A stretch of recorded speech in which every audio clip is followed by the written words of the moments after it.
time no see. It's been quite a while since I've done a video of any kind. And this is kind of an update type scenario. And as you can see from the bench, there is at least something to update you on.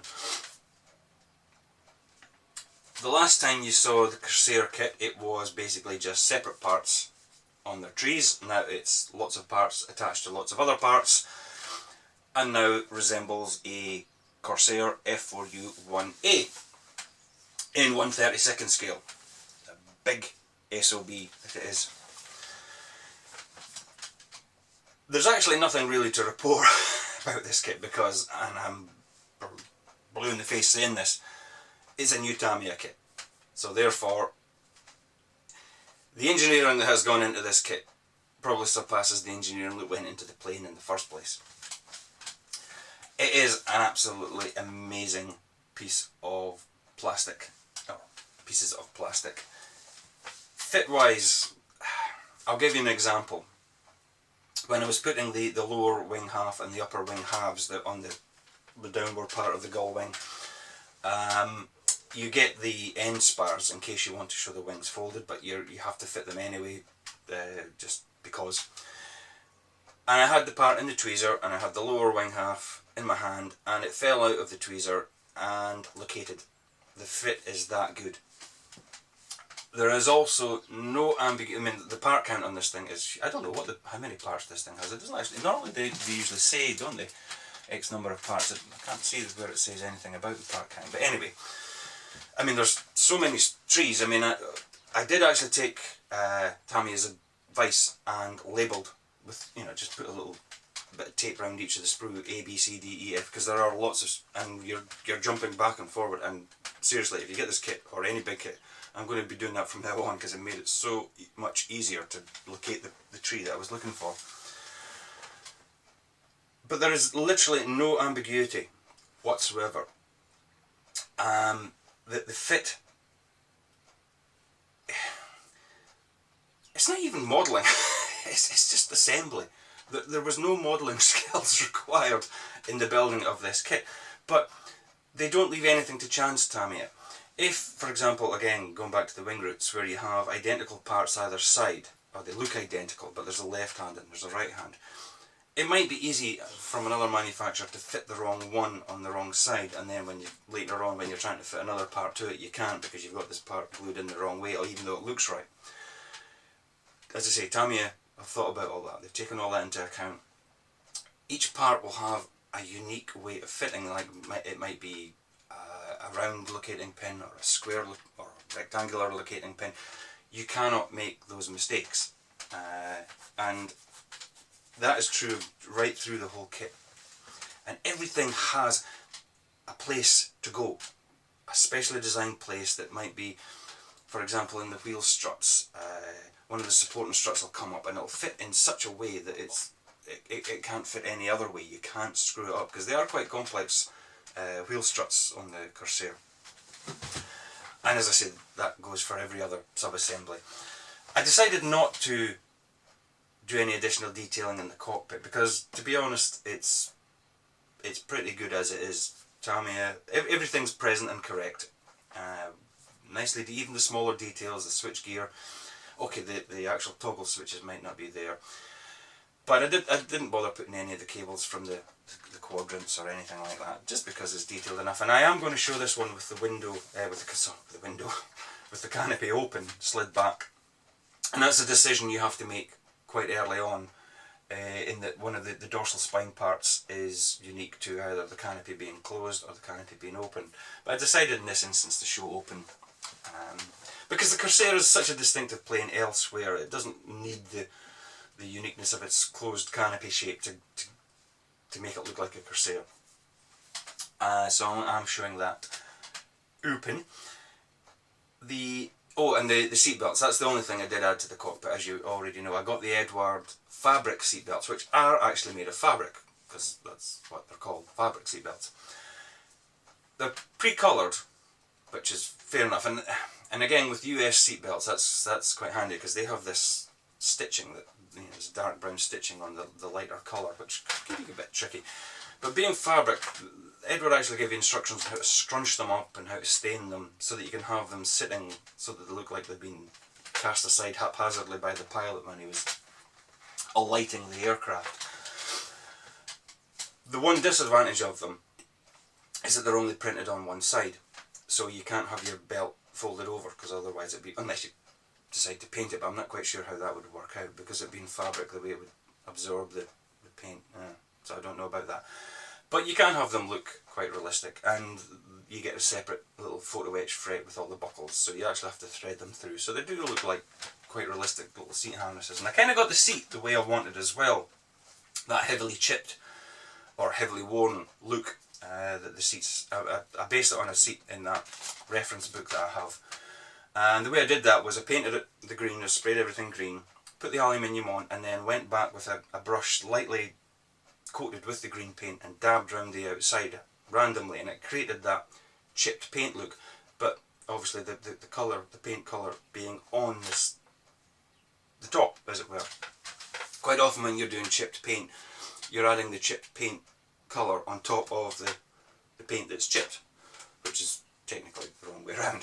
And because it's 1/32 scale, you can kind of get the impression that that paint is now on top of the aluminium, which is where it would be.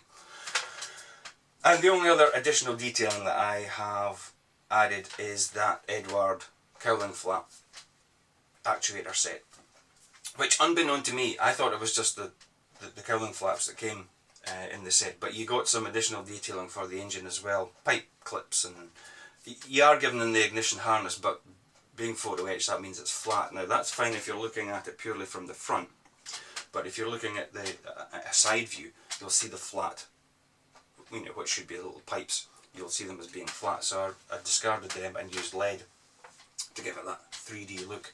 But the other good thing is that Edward actually gave you the engine covers as photo etched, so they're the realistic thickness, and they do have the interior strut detail as well. I'm going to show the engine with the two top ones off, and I'm going to show them with the bottom ones on, which meant I had to actually shim these out, because obviously the where you would attach the plastic parts, the depth is for the thickness of the plastic, but obviously metal being 10 times thinner or whatever, I had to shim these out so that they were flush with the outer cowl covers, as it were. Oh, and also I used the mask set, the Makatar, is it Makatar? Makatar, yeah, paint masks. This set is actually designed to replace your decal sheet entirely. It has all the 3 different variants. It doesn't have the aircraft specific things, like for example the bomb run tallies on White 122, and it doesn't have, oh, it does have Big Hog, but if there's any pilot added artwork, you wouldn't obviously get that as a mask, because that would be impossible to replicate. But as far as the serial numbers and the insignia are concerned, I was able to replace these, and they've come out rather nicely. The insignia blue stars and bars, and white 883, as well as 883 on the front wheel covers.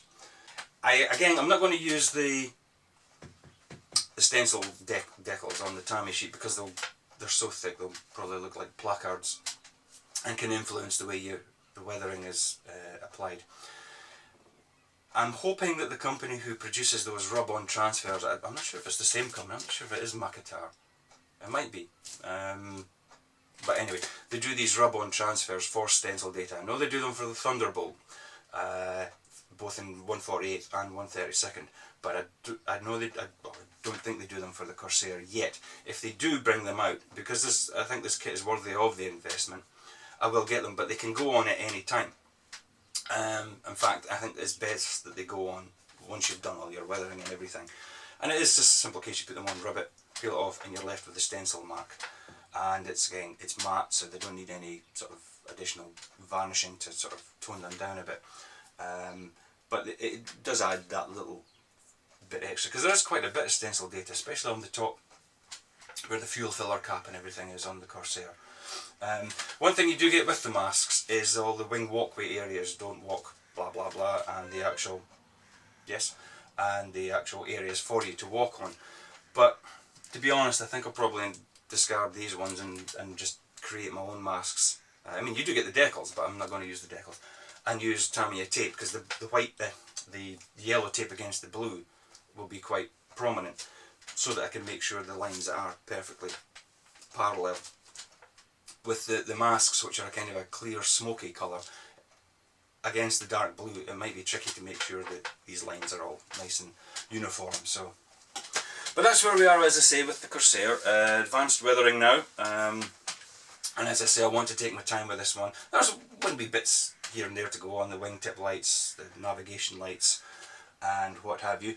But other than that, it's the main construction part has been completed. We're on schedule for an April completion, so there we go.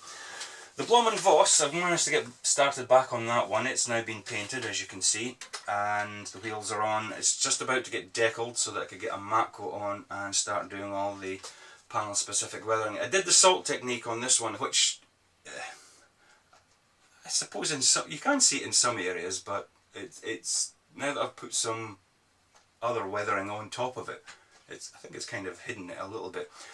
I'm trying to go for a slightly more subtle weathered effect on this one, more faded than grimy, and the underside as well is, by my standards, quite subtle. So that's where we are on that one. Again, both these kits are for the Kitmaker network, and I'd be glad to get signed off on the Blohm Voss, because it's been on the go for quite some time. I can't remember, it was well into last year I started that one. And the Quadrant for Sam, this is the difference. I mean, actually this thing is a 1/72 scale. I think it's Mastercrafts, which is actually a CoPro company. I built that for one of our club competition nights. The February competition theme was the name of a lady, so anything that, you know, like, obviously there was Japanese, there was a Betty, there was a Matilda tank, and there was, what else was there? Well, there was that thing that I built, which was a Yak 28 Flora. It's one of the least expensive kits I've ever bought. I think it was about £4.50 or something. It was very, very inexpensive. But the work required to get it to that state, but the parts were just, I mean, it's short run, but I mean, they're short run and they're short run. This thing was just, there was so much filling, restructuring, sanding, that basically that kit is a sculpture. I mean, I rescribed all, it was raised paneling, so I rescribed them all, but I lost everything when I was sanding it. Nothing fitted to anything. The cockpit has a gap, like the scale equivalent gap running down each. What is it? He's been sitting here all that time. The canopy, similar problem with the canopy that I had on the Airfix Blohm Voss, so I had to bed it down, build up with milliput. The reason it's shown in flight is because that's our chickens. That's why he's out. You hear him? Yeah. Obviously they've just laid an egg. When they lay an egg, they want to tell the world, so we've got an egg.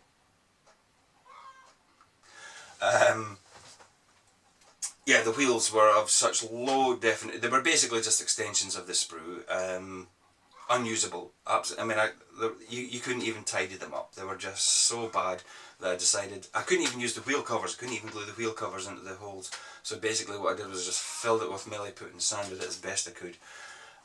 Because it was for our competition night, I was kind of, I mean, the Alclad went on that morning, and I would have liked to have rescribed certain areas. I might go back to it, but it's I mean, here it is here. It's just quite a terrible little thing. Shut up. The neighbours must love us. So that was there. I mean, it looks shiny, and from a distance it looks okay, but it's actually got an Airfix pilot crammed in it, because it doesn't come with a pilot figure, but because it was shown in flight, I kind of had to sort of get something. And the pilot's actually from this kit, which is for our other club night in October, in April. April also has the Scottish National Model Show in Perth, which is a big 2-day event. And for our April competition, which is obviously the first week in April, the Scott Nats is the last weekend in April. We have one club member who builds exclusively 1/48 scale. We have another club member who builds pretty much exclusively 1/44. And they decided between the two of them to have a challenge that they would meet in the middle and build something 1/72. And I suggested, well, why don't, for that competition night, we all build the same. So it's more or less like a group build. We all build the same kit, exactly the same kit, and then come the competition we can have them all on display. Each person's different take on it. And it's this one. It's the New Tool Airfix Curtis Hawk P40, or the 81A2 as it is here, with the Flying Tigers. I'm going to do the Flying Tigers scheme just because I can't be bothered buying any decals. The one rule is that we build out of box. So it'll just be interesting to see everybody's take on this same kit. But anyway, that's where the pilot for the Yak came from. So it's actually an Airfix pilot in there, just painted in Russian colours, but by this stage I really couldn't give a damn. So anyway, there we go. That's where we are at the moment. Nothing else on the car. Oh, tell you what, the wife did buy me this for my birthday, which is in 2 weeks actually. It's the New Tool Bolt and Paul Defiant, which I'm going to do in the Night Fighter scheme. So again, I might get started on that quite soon. But hopefully the next video you see will be one of those little photo montages of the Hobby Boss, Blohm Voss, for the kit maker. So, I'll get back to my herbal tea on this beautiful sunny February morning. The sun's streaming in here. I hope the weather is as favourable where you are. I know some places have been, most of my relations are up on the northeast coast of United States, so I think the other day my father-in-law got an additional 8 inches of snow on top of the 16 that he already had. So, take care where we are, and we'll see you again soon. Toodaloo.